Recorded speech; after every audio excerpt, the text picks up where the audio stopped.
Police Thane Kapilnagar Nagpur शहर हद्दीमध्ये संचारबंदी लागू असल्याकारणाने कोणीही विनाकारण घराच्या बाहेर पडणार नाही किंवा कोणीही दुकाने चालू ठेवणार नाही।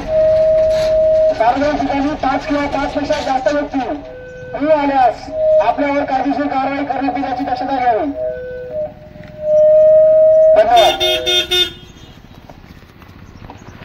लक्ष असू द्या, आपल्याला कपिलनगर हद्दीमधील सर्व स्टुडंट नागरिकांना सूचित करण्यात येते की पोलीस ठाणे कपिलनगर नागपूर शहर हद्दीमध्ये संचारबंदी लागू असल्याकारणाने कोणीही विनाकारण घराच्या बाहेर पडणार नाही किंवा आपली दुकाने चालू करणार नाही।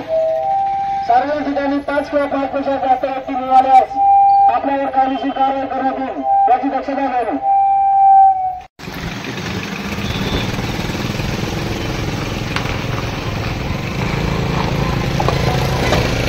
लक्ष असू द्या, पोलीस ठाणे कपिलनगर नागपूर शहर हद्दीमध्ये